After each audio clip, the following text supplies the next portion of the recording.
bw'olaba kitala tubagiridde ku kisosolima ng'eyakaabira namumwa ng'omanyi alemereddwa okutuutuuba so nga analemwa ebbuzi okutuga nti lintunuulidde siibifule kirindizo ng'amafumu ga lubuga. Nze nno nsanyukidde empeefu, omuvaabizi asanyukira omubogofu, ate ow'emperempe namukisa asanyukira wajjirima. Nze musisiibo Sajjofre Munnabusiro nkonge ya muvule nantagwira kyeya kimu kiwoowoolo munyogwavu atalina mazzi talya saava omwana ow'abameja omukenkufu mu lulimi Oluganda era Ssaabasonyi waalwo kaluwoomya mu nsana lulimi eno ey'ekinini empomera ennyo era enyumira abantu okwetolola Ssengendo Nabulamu.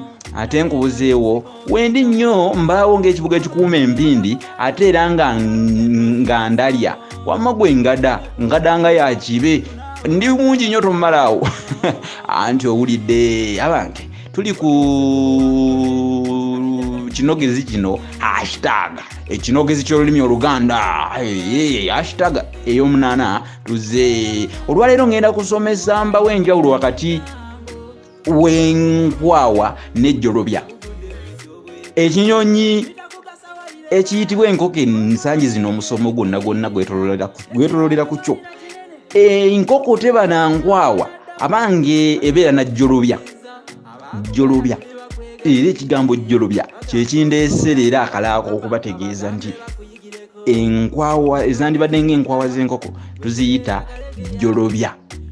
Otegedde Jjolobya kale abange ekyo bwe muba nga mukitegedde sebayitambwanga mu ngalo mulimu ejjinja ate enkweganye omuggo akwekwesa. Naye nange munnange akadde kanfukidde ak'obuleegane ng'eddya ly'obukulu wano munnange kanneeganye mulanga endiga ndege ente kide embwa kyuma embuzi mujugo. Naye era mukimanye oli bwakugamba nti emboozi tenyumye ng'asanze ekyokulya kiwedde. Nze nno nga linnyisizza olunnyo olusuula bategule ekyokwebiika kiri ntwala ekiwaalo ng'alabye obwesigiro.